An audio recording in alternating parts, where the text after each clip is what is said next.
नमस्कार, मैं हूं मीनाक्षी दिसोदिया और आप देख रहे हैं खबरें आज तक। को नमस्कार। आज दूसरे वाले लॉकडाउन का आखिरी दिन है। केंद्र सरकार ने ऐलान किया है कि 2 हफ्ते के लिए लॉकडाउन को और बढ़ाया जा रहा है, लेकिन कुछ छूट दी जा रही हैं।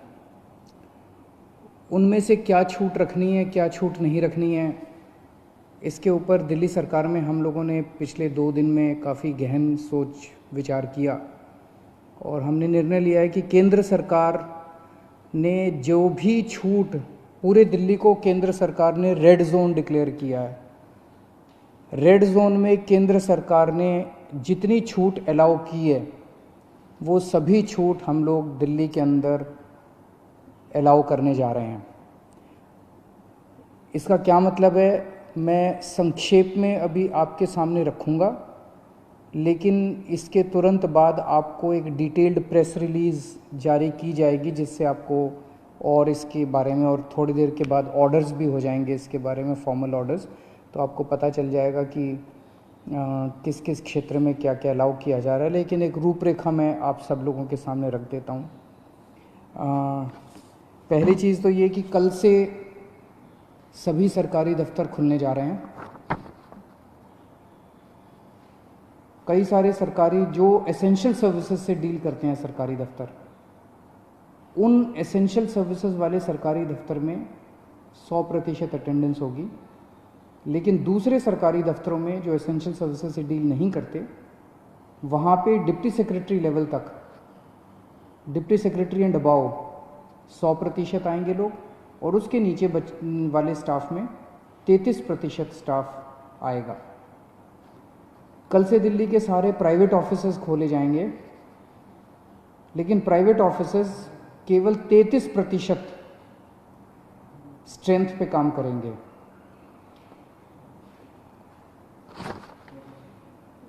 लेकिन जो जो चीज़ें इस वक्त अलाउ नहीं की जा रही, air travel, rail travel, metro बंद रहेंगी, और अंतर्राज्यीय बसें बंद रहेंगी। अंतर्राज्यीय बसें भी और विद इन दिल्ली भी, दिल्ली के अंदर भी बसें नहीं चलेंगी और एक स्टेट से दूसरे स्टेट की बसें भी नहीं चलेंगी। इस दौरान अगले 2 हफ्ते स्कूल बंद रहेंगे, कॉलेज बंद रहेंगे, जितनी भी शैक्षणिक शिक्षा से संबंधित संस्थाएं हैं वो सभी बंद रहेंगी। कोचिंग इंस्टीट्यूट्स बंद रहेंगे, सभी तरह के ट्रेनिंग इंस्टीट्यूट्स बंद रहेंगे। जो हॉस्पिटैलिटी सर्विसेज वाले हैं, सभी होटल रेस्टोरेंट बंद रहेंगे। और जो ऐसे स्थान हैं जहाँ पे ज़्यादा पब्लिक गैदरिंग होती है, जैसे cinema hall, mall, gymnasium, sports complex, ये सभी बंद रहेंगे। सोशल, पॉलिटिकल, कल्चरल या किसी भी तरह की अन्य गैदरिंग वो बंद है, वो अलाउ नहीं की जाएंगी। जो धार्मिक संस्थान हैं वो सभी बंद रहेंगे। Cycle rickshaw, auto rickshaw, taxi, cab aggregators, ये सब बंद रहेंगे। नाई की दुकान, barber shop, spas and salons, ये भी बंद रहेंगे। शाम को 7 बजे से सुबह 7 बजे तक लोगों का बाहर निकलना बंद रहेगा, अनलेस आपको कोई एसेंशियल सर्विसेज के लिए बाहर निकलना हो, कोई ज़रूरी मेडिकल सर्विस है, इस तरह से कोई चीज़ के लिए जो निकलना हो तो अलग बात है, कोई बीमार हो जाए। अदरवाइज शाम को 7 बजे से सुबह 7 बजे तक निकलना बंद रहेगा। 65 साल से ऊपर की उम्र के जो लोग हैं, या जिन लोगों को कोमोर्बिडिटी है, कोई और बीमारी है, जैसे हार्ट की बीमारी है, डायबिटीज़ है, कैंसर है, सांस की बीमारी है, ऐसे लोगों को, जो गर्भवती महिलाएं हैं उनको, और जो बच्चे 10 साल से कम उम्र के हैं, इन लोगों को घर में रहना चाहिए। इन्हें घर में रहना होगा, क्योंकि इनको कोरोना ज़्यादा होता है, और अगर कोरोना हो जाए तो जानलेवा इनके लिए साबित हो सकता है। तो 4 किस्म के लोग हैं जिन्हें घर में रहना होगा अनलेस कोई मेडिकल इमरजेंसी ना आ जाए।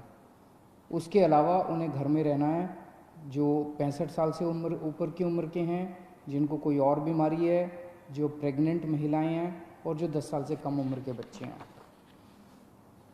इसके अलावा जो सेल्फ एम्प्लॉयड लोग हैं, टेक्नीशियन हैं, प्लम्बर हैं, इलेक्ट्रिशियन हैं, मैकेनिक हैं, सफाई कर्मचारी हैं, जो हमारे घर में काम करने वाले बाई आती है, लॉन्ड्री है, धोबी है, प्रेस वाला है, इस तरह के जो सेल्फ एम्प्लॉयड लोग हैं उन लोगों को काम करने की इजाज़त है। उनको सबको काम करने की इजाज़त दी जा रही है। इसके अलावा जितने मॉल्स हैं, जितने मार्केट कॉम्प्लेक्स हैं और जितने मार्केट हैं, जैसे कनॉट प्लेस है, करोल बाग है, खान मार्केट है, नेहरू प्लेस है, एट्सेट्रा एट्सेट्रा, ये बंद रहेंगे। लेकिन इन मार्केट्स के अंदर जो ज़रूरी सामान की चीज़ों की दुकानें हैं, एसेंशियल सर्विसेज की दुकानें हैं, वो सारी खुली रहेंगी। चाहे कोई मार्केट हो, चाहे मार्केट कॉम्प्लेक्स हो, ज़रूरी सामान की चीज़ें खुली रहेंगी और किताबों की स्टेशनरी की दुकानें खुली रहेंगी। लेकिन जो स्टैंड अलोन शॉप्स हैं, जो नेबरहुड कॉलोनी शॉप्स हैं और जो रेजिडेंशियल कॉम्प्लेक्स में शॉप्स हैं, वो सारी खुली रहेंगी। वो चाहे एसेंशियल आइटम्स की शॉप्स हों, चाहे नॉन एसेंशियल आइटम्स की शॉप्स हों, कोई भी शॉप्स हों। कई लोग मेरे पास कल से मैसेजेस, फ़ोन्स आ रहे हैं कि इस चीज़ की दुकान खुलेगी क्या, उस चीज़ की दुकान खुलेगी क्या, ये वाली दुकान खुल। तो मार्केट, मॉल और मार्केट कॉम्प्लेक्स बंद रहेंगे।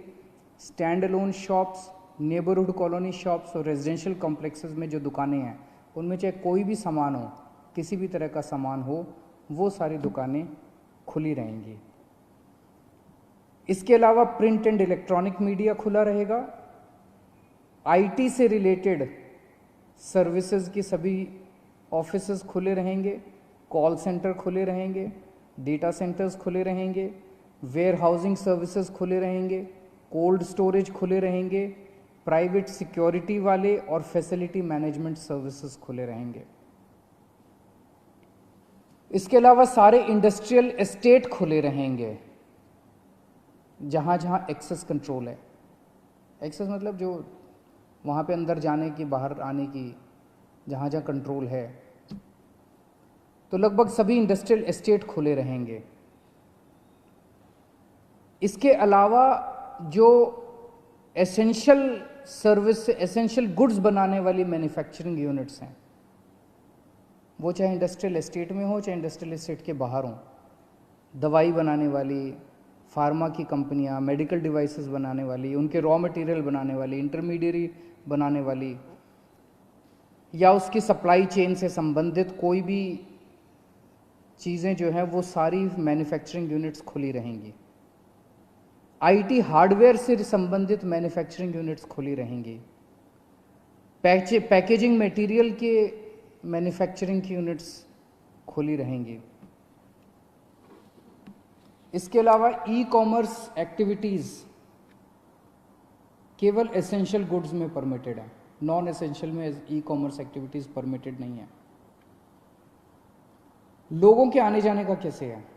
तो अगर आप 4 पहिया व्हीकल में हैं तो ड्राइवर के अलावा 2 लोग और गाड़ी में अलाउड हैं, लेकिन आपको केवल परमिटेड एक्टिविटीज़ के लिए सड़क पे आना अलाउड है। और अगर आप 2 पहिया व्हीकल पे हैं तो आप केवल अकेले जा सकते हैं, आपके पीछे बैठ के कोई नहीं जा सकता। अकेले 2 पहिया व्हीकल पे अलाउड है, लेकिन केवल एसेंशियल सर्विसेज के लिए परमिटेड है।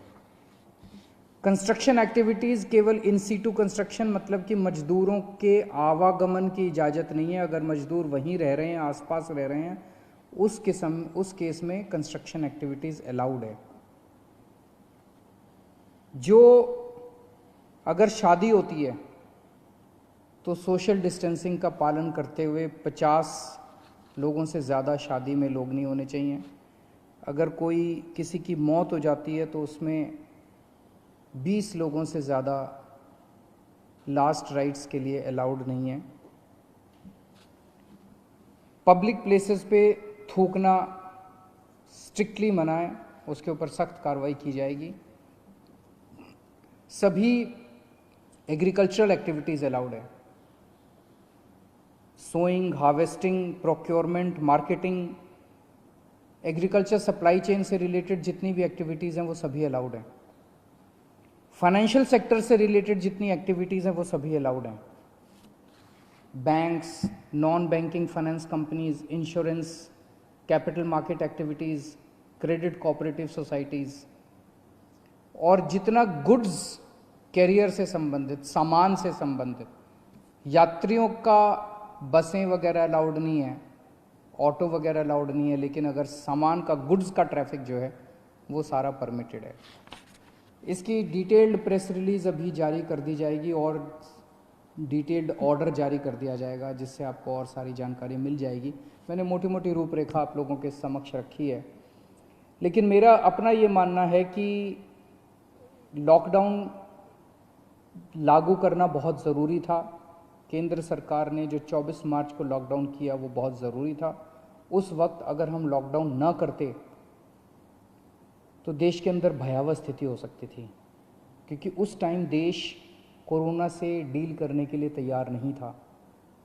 उस वक्त हमारे पास पीपी किट्स नहीं थे, टेस्टिंग किट्स नहीं थे, कुछ भी नहीं थे, अस्पताल तैयार नहीं थे, लोग तैयार नहीं थे, सोशल डिस्टेंसिंग का आइडिया नहीं था लोगों को। अब 1.5 महीने के बाद, लगभग 1.5 महीना हो गया, 1.5 महीने के बाद मुझे लगता है कि हम लोग, कम से कम दिल्ली की मैं बात कर रहा हूँ, दिल्ली आज लॉकडाउन खोलने के लिए तैयार है। पूरे दिल्ली को रेड जोन में रखा गया है। अभी तक हमने जितनी भी केंद्र सरकार से गाइडलाइंस आई, अच्छी गाइडलाइंस आई, बहुत अच्छी गाइडलाइंस आई, हमने सबका पालन किया। लेकिन अब पूरे दिल्ली को रेड जोन में कर देने से 2 बड़ी समस्याएं पैदा हो। एक तो जनता को बहुत तकलीफ है, जनता के रोजगार चले गए हैं, दुकानें बंद हैं, उससे व्यापारियों को बहुत ज़्यादा तकलीफ है, इंडस्ट्री बंद है और बहुत सारी नौकरियां जा रही हैं, लोग दिल्ली छोड़ छोड़ के चले जाएंगे। अब इससे पूरी अर्थव्यवस्था गड़बड़ा गई है और बहुत ज़्यादा दिन हम इसको बर्दाश्त नहीं कर पाएंगे। और दूसरी तरफ जब सारी अर्थव्यवस्था बंद है तो सरकार का रेवेन्यू आना बंद हो गया है। तनख्वाहें कहाँ से देंगे, सरकारें कैसे चलेंगी, बिल्कुल बंद हो गया सरकार का रेवेन्यू आना। पिछले महीने, अप्रैल के महीने में हर साल 3,500 करोड़ का रेवेन्यू आया करता था, इस बार केवल 300 करोड़ का रेवेन्यू आया है। इससे तो तनख्वाहें नहीं दी जा सकती, सरकार कैसे चलेगी। तो अब अर्थव्यवस्था का बड़ा संकट पैदा हो रहा है।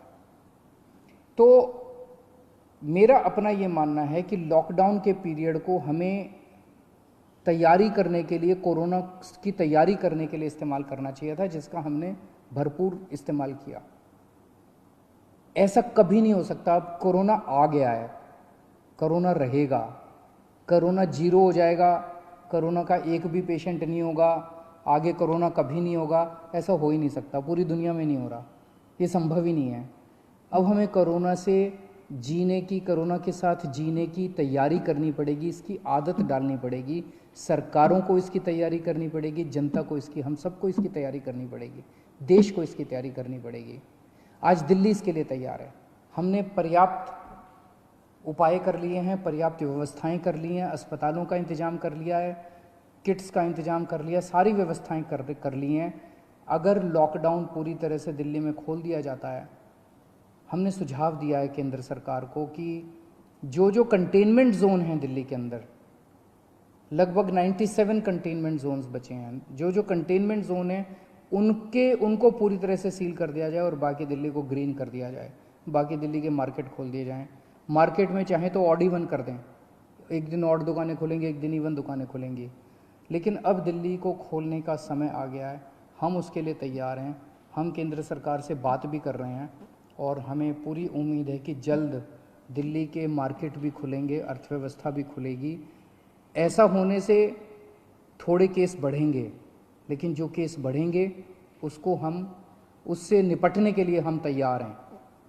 हमारा इस वक्त सबसे बड़ा 2 मकसद हैं। पहला मकसद है कि किस तरह से दिल्ली के अंदर कोरोना से होने वाली डेथ्स को कम किया जाए, और हम अभी तक काफ़ी कम करने में सक्षम रहे हैं, सफल रहे हैं। और दूसरा है कि कोरोना को कैसे फैलने से रोका जाए। वो बहुत ज़्यादा टेस्ट कर रहे हैं हम लोग, ताकि हमें पता चल सके कौन बीमार है, उसको इलाज करें और उसको ठीक करके उसके घर भेजें।